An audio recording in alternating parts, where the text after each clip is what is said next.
নমস্কার বন্ধুরা, আমার নাম রনিতা আর আপনাকে স্বাগত আমার চ্যানেলে মিনিস্ট্রি অফ হ্যাপিনেসে।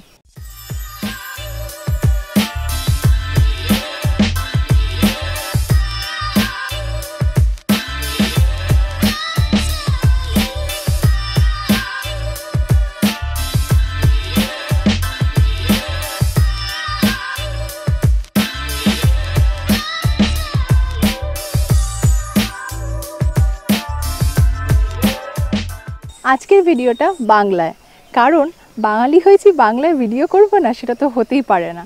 সো আজকে আপনাদের জন্য এই ভিডিওটা নিয়ে এসেছি আমি বাংলায়।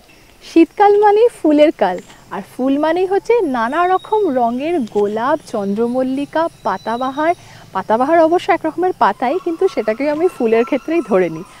আর তার সাথে আছে হচ্ছে রজনীগন্ধা, ময়ূরজুটি, আরও কত কী যে আমি নাম নেব আমি জানি না। আপাতত আমি দাঁড়িয়ে আছি এই সুন্দর পার্পল কালারের একটা চন্দ্রমল্লিকার বাগানে। গন্ধেই একটু হালকা আমি নেশায় পড়ে যাচ্ছি। আশা করি আপনারাও শটটা দেখে বুঝতে পারছেন যে আমি কতটা এনজয় করতে পারছি। কলকাতা ছেড়ে দ্বিতীয় হুগলি ব্রিজে উঠলেই মনটা আনন্দে ভরে যায়। সেটার কারণ হচ্ছে দ্বিতীয় হুগলি ব্রিজ ক্রস করা মানেই কোনা এক্সপ্রেস, আর কোনা এক্সপ্রেসে উঠে পড়া মানে হচ্ছে এবার যেদিকে ইচ্ছা সেদিকে ঘুরতে যাওয়া যেতে পারে। এইবারের ডেস্টিনেশন খিরাই, যার আরেকটি নাম হচ্ছে পশ্চিমবঙ্গের ভ্যালি অফ ফ্লাওয়ার্স। প্রত্যেকবারের জার্নির মতন এইবারের জার্নিটা কিন্তু এতটা স্মুথ ছিল না। সেটা কেন? চলুন এক্ষুনি দেখতে পাবেন কি হয়েছিল।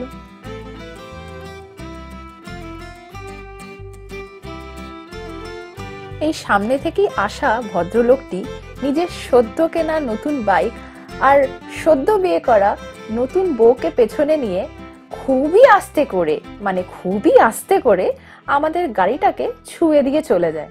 তাতে যেটা হয়, খুব সুন্দর একটা কালার এক্সচেঞ্জ হয়ে যায়। তবে বাদ দিন, কারণ বড়ে বড়ে শহরোं में ऐसी छोटी छोटी बातें होती रहती है। যাক, ফাইনালি আমরা এসে পৌঁছালাম খিরাইয়ের মাঠে।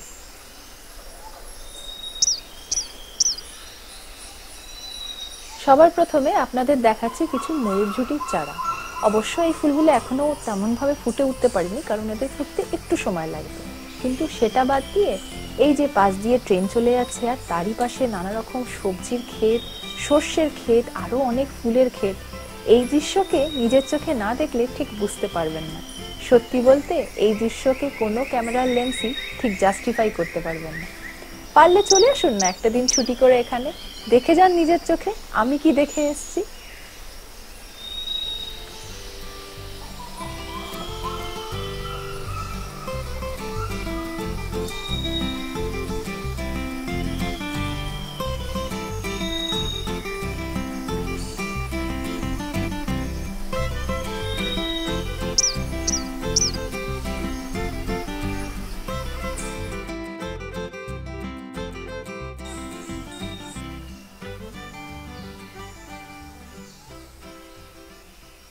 বাই দ্য ওয়ে, আপনাদের একটা খুব সিক্রেট ইনফরমেশন আমি শেয়ার করে রাখি। কলকাতায় অনেকেই জানে শীতকালে ফুলের বাগান মানে খিরাইয়ের বাগান, কিন্তু আজকে যেটা আমি নিজে এক্সপিরিয়েন্স করলাম সেটা হচ্ছে খিরাইয়ের ফুল জেনারেলি ফোটে 25শে ডিসেম্বরের পরে। যেটা আমরা আজকে গিয়ে দেখলাম ফুল আছে এরকম না যে ফুল নেই, কিন্তু যে রঙিন ফুল আমরা দেখতে চাই, যে রঙিন ফুলের বাগান, সেগুলো আপনাদের যদি দেখতে হয় আপনাদের 25শে ডিসেম্বরের পরেই আসতে হবে। আমি আপনাদের আবার সেই সময় নিয়ে আসবো, কিন্তু যেটা ইনফরমেশন দিতে চাই সেটা হচ্ছে, ভাবছেন হয়তো এই ফুলগুলো কি করে আমি পেলাম। ওয়েল, আমি অ্যাকচুয়ালি খিরাইতে এক্স্যাক্টলি দাঁড়িয়ে নিই। আমি যেখানে দাঁড়িয়েছি এই জায়গাটির নাম হচ্ছে জানাবার পাশকুড়াতে।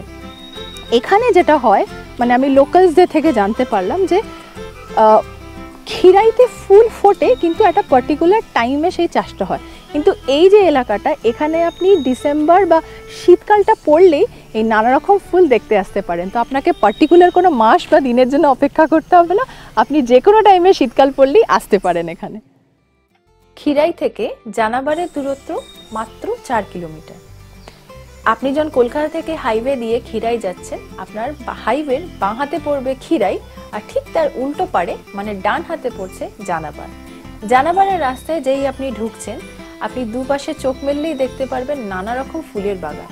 ফারাকটা শুধু এইটুকু যে এই বাগানগুলো প্রত্যেকটি প্রাইভেট প্রপার্টি।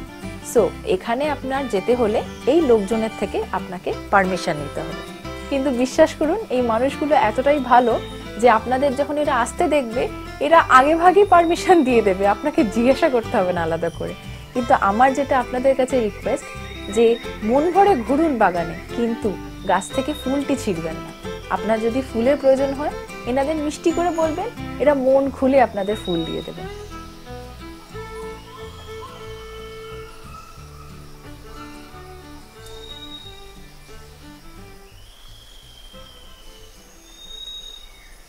ওয়েল, আপনাদের যদি এই ভিডিওটা ভালো লেগে থাকে, আশা করি ভালো লেগেছে, কারণ এত ফুল দেখার পর কার ভালো লাগবে না।